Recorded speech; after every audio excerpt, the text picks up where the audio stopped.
Vamos iniciar então essa aula falando sobre validação customizada com Bean Validation.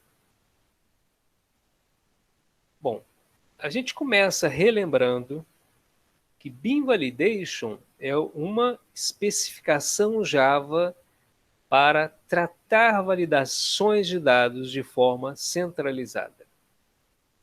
A gente já vem utilizando, o Bean Validation na nossa aplicação, pois as validações são inseridas no próprio modelo por meio de anotações. Isso é muito interessante, por quê? Porque o nosso código fica mais limpo, o nosso HTML fica mais limpo, a gente trata os nossos dados, a gente valida, a gente faz as críticas diretamente lá no nosso modelo. O Bean Validation já fornece uma série de constraints, que são aquelas anotações como o not null, size, o min, o max, vocês se lembram bem, entre outros. No entanto, nem sempre essas anotações padrões resolvem nosso problema ou os nossos problemas do dia a dia. Com isso, a gente vai mostrar hoje, a gente vai apresentar, inclusive, como é que a gente faz uma validação customizada utilizando patterns, que são os padrões de validação, que valida o dado de acordo com uma expressão regular. Eu acredito que você já tenha ouvido sobre isso, até mesmo na minha disciplina, o uso de expressão regular, onde a gente vai utilizar o atributo regEsp. Bom, e detalhe aqui, que isso funciona somente para dados do tipo string. É o tipo da validação personalizada, e vocês vão entender bem que a gente vai focar numa coisa bem específica da nossa aplicação, onde a gente vai explorar o uso de expressão regular para validação de dados. Então vamos lá. A ideia da nossa implementação será estender uma validação já existente, aplicada em nosso atributo SKU. Então vocês se lembram que lá na nossa telinha, a gente quando vai informar os dados, a gente tem o SKU como uma entrada, A gente bota lá, é uma espécie de um código padrão para o nosso produto. Então a gente vai definir um formato padrão para o nosso SKU. Agora sim, a gente vai implementar esse formato. A gente não vai permitir que o usuário digite algo que seja diferente desse formato. Ele deverá iniciar com as 2 letras iniciais e 4 números na sequência. Ou seja, ele sempre tem que digitar 2 letras para o SKU e sempre ele tem que digitar 4 números. Se ele digitar 6 números, o meu programa vai validar, vai fazer uma crítica. Tá? Para isso, utilizaremos a anotação pattern, que nos permitirá implementar uma expressão regular ao nosso atributo SKU. E com isso, o SKU sofrerá uma nova validação, desta feita referente à formatação padrão que deverá ser utilizada. Vamos definir um padrão para o nosso SKU. Então, vocês vão ver essa anotação, que é representada pelo @pattern, que a gente inseriu aqui na linha 28, @pattern. Comentado no próximo slide. Então, a gente vai explicar detalhadamente isso aqui. Mas antes disso, eu quero que vocês observem aqui um detalhe. Nós já havíamos implementado uma validação para o SKU, tá vendo? Que é o not blank. Quando o usuário deixava de informar o SKU lá na tela, no formulário, a nossa aplicação já apresentava essa mensagem. Olha, o SKU é obrigatório. Só que além dessa validação, agora eu vou inserir outra. Eu vou dizer assim, olha, além de obrigatório, ele tem que seguir um padrão. E esse padrão vai ser implementado pela expressão regular, esse regEsp. Eu acho muito legal. Às vezes, na programação, às vezes as pessoas ensinam o uso do regEsp, expressão regular, mas a gente não vê assim de imediato uma aplicação prática. E aqui a gente vai ver. Eu, inclusive, associei uma mensagem. SKU deverá seguir o padrão. Eu coloco aqui XX para representar que são 2 caracteres, e os 49 para representar que tem que ser um valor numérico. Tá? Vamos lá. O regESP indica a expressão regular, ou seja, a notação para representar o padrão em string que definimos. Olha, aqui a gente coloca o padrão string. Tá? E aqui a gente coloca o regESP para representar, né, a expressão regular. Então vamos analisar agora ponto a ponto, pessoal. Olha só que interessante. Indicamos com colchetes, então a gente tem aqui, ó, indicamos com colchetes os caracteres permitidos. Então a gente coloca aqui, ó, entre colchetes, eu coloco o seguinte, ó, eu aceito da letra A a Z minúsculo e aceito da letra A a Z maiúsculo. Então isso aqui, ó, são os caracteres permitidos. E com as chaves, que é o que você está vendo aqui, ó, o número de caracteres permitidos.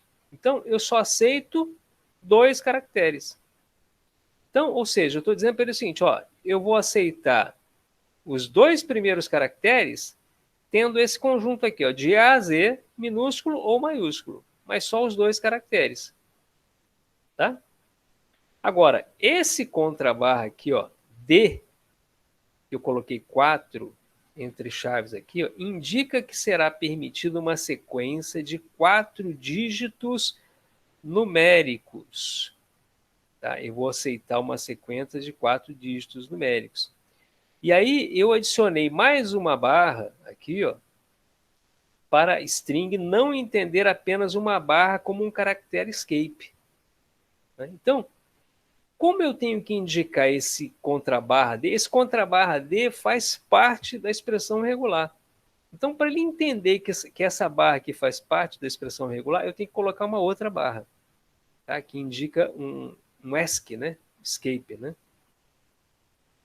O ponto de interrogação, eu coloco aqui, ó, indica a validação da expressão que ela vai ser aplicada somente se a entrada estiver preenchida com algum valor. Então, isso aqui é interessante, é o seguinte. Vamos supor que o cara não digitou nada. Se o cara não digitar nada, ele não vai entrar nessa validação. Ele vai entrar naquela validação que o cara é obrigatório, o valor é obrigatório. Então, se eu não colocar isso aqui, vai aparecer 2 mensagens para o cara, quer dizer, vai dar uma poluída na tela do usuário. Então, eu só mostro essa mensagem se o cara preencheu alguma coisa. E o que indica isso é essa interrogação aqui. Ó. Ok? E o message nos permite apresentar uma mensagem personalizada, como a gente já tem visto. Né? Então, no slide seguinte, a gente agora vai testar essa implementação. Então, a gente vê aqui, ó. Vamos lá, ó. Aqui nesse caso, o que eu fiz? Eu coloquei A, só que coloquei um monte de letra A aqui, ó. O que ele falou aqui, ó? O SKU deve seguir o padrão como foi a mensagem, ó, que eu coloquei aqui, ó. Opa. Isso, deve seguir o formato, né? Deve seguir o formato, que é isso aqui, ó. Tá? Ok? Então, repetindo, pessoal, essa mensagem para SKU deverá seguir o formato XX444, que foi exatamente o que eu defini aqui para a minha expressão regular. A mensagem adequada ao padrão que eu defini por meio da minha expressão regular. Às vezes eu sou meio repetitivo, mas para poder ficar bem clara a explicação. Tá ok? Então, se o cara digitou errado, pum, tá aqui a mensagem. Tá ok? Observem um detalhe.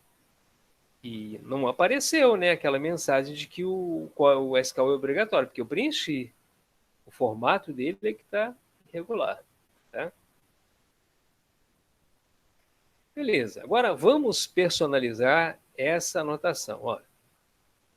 Desenvolvendo uma customização aplicada a uma anotação particular que a gente definiu aqui para o nosso SKU.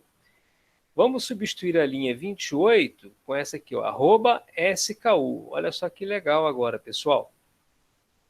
Então, agora eu mostro aqui um recursozinho operacional que vocês podem até utilizar ou não, tá? Isso depende aí se vocês quiserem, tá?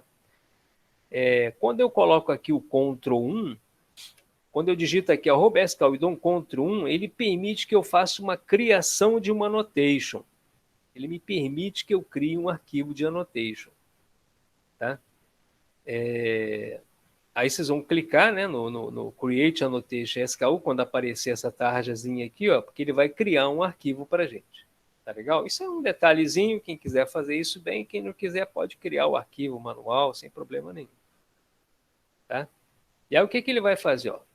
Quando eu crio daquela forma, o que ele vai fazer? Ele me permite criar um arquivo, aí eu vou colocar lá no meu pacote validation, né? Seguindo aqui o nosso padrão, olha só, relembrando aqui, ó. A gente vai criar aqui um pacote validation que a gente vai criar para o SKU, tá? Coloquei aqui o name SKU, tá? Bom, aí o que ele fez? Então, voltando aqui, ó, só repetindo para poder ficar bem claro para vocês, olha, até então eu não tinha aqui o pacote validation, tá vendo? Eu não tinha um pacote config, controller, modo repository e o service. Tá? Eu não tinha o validation. Então, quando eu fiz isso aqui, ó, eu coloquei @sku, aí eu estou criando aqui um arquivo, e quando ele abrir essa tela, eu estou criando um arquivo do tipo anotação, né? Dentro do pacote validation. Ele vai criar esse arquivo SKU lá dentro. Beleza, lá. Ele criou dentro do pacote validation SKU.java. Aí, pessoal, a gente vai definir isso aqui, ó. Vamos adicionar o seguinte código que deixa a nossa aplicação mais legível, né? Então, eu coloquei os comentários e eu vou ler com vocês esses comentários aqui, ó, que a gente implementou nessa validação. Então, vamos lá. A gente coloca aqui, ó. Esse @target, que é uma tag, né, que a gente colocou, né, onde será aplicada. A gente definiu, né, que vai valer tanto para campo, para método ou para tipo de anotação. E aqui a gente colocou assim, aqui esse @retention, né? Essa validação é para apenas em tempo de execução. Né? Só vai valer para tempo de execução, quando eu estiver executando a minha aplicação. Esse @constraint, ele define uma validação por meio de uma classe. Né? A gente, nesse caso, não está utilizando, tá? Mas eu quero dizer para você o seguinte, eu vou implementar a validação aqui dentro. Se eu quisesse criar uma classe para fazer essa validação, aí eu poderia criar uma outra classe para colocar de forma externa aqui. Imagina que eu criasse uma regra no meu negócio, que eu tivesse que fazer uma série de verificações, eu poderia fazer, tá? Só que nesse caso eu não estou utilizando, né? Então eu não vou utilizar, eu coloquei aqui, ó, validate by, deixei em branco, mas eu poderia indicar aqui uma classe para eu poder estar implementando essa validação. Tá? Não é o caso, eu estou implementando aqui diretamente. Tá? Aqui o pattern, né, definição do formato padrão que será aplicado, né, para a gente colocar, que é o @sku. E aqui vem toda a nossa validação. Ó. O atributo mensagem deverá ser sobrescrito aqui. Não pode ser utilizado acima. A anotação a ser sobrescrita será a pattern. Né? Eu estou sobrescrevendo esse pattern. E o atributo a ser reescrito será o message. Então eu coloco aqui, ó. Qual é a minha constraint? É o pattern class, o name é o message. E aqui eu coloco, ó, a minha string message default SKU deverá seguir o formato tal. Tá? E aqui eu coloco embaixo o seguinte, ó, permite agrupar validações. E aqui eu coloco o que nós chamamos aqui de payload, né? Permite carregar mais informações por meio de uma classe para, por exemplo, classificar a extensão do erro. Aqui eu poderia acrescentar outros detalhes, tá? Outros detalhes que eu quisesse fazer. Tá? Então, na verdade, o que eu fiz aqui? Eu criei uma forma mais elegante, digamos assim, de implementar essa validação. Para eu não deixar, eu vou voltar rapidamente aqui na minha aplicação, aqui naquela parte anterior, onde nós começamos, olha, a gente colocou aqui, ó. Vocês se lembrem que aqui, dentro do nosso produto, a gente colocou aqui, né, a nossa expressão regular. A gente definiu. Agora, a gente está fazendo isso aqui, ó. A gente está substituindo por apenas o @SKU. Então, a gente tornou essa validação aqui, ó, mais elegante. A gente tirou isso aqui dizendo o seguinte, ó, eu vou definir um padrão de validação que eu vou chamar de SKU. Tá? Em outras palavras, eu apenas tornei mais elegante esse tipo de validação. E além de mais elegante, eu mostrei a possibilidade de você estender essa validação para, por exemplo, uma classe. Ah, eu quero fazer uma validação, mas eu quero colocar dentro de uma classe essa validação. Sem problema nenhum. Sem problema nenhum. Seria só você colocar o nome da classe aqui. Tá? Eventualmente a gente pode fazer esse tipo de implementação na nossa aplicação. Ok? Bom, aí a gente vê a execução, né? Que ele vai manter as mesmas funcionalidades, tá? Para a nossa aplicação, que a gente já havia feito anteriormente. Só que de uma forma mais elegante e permitindo mais possibilidades.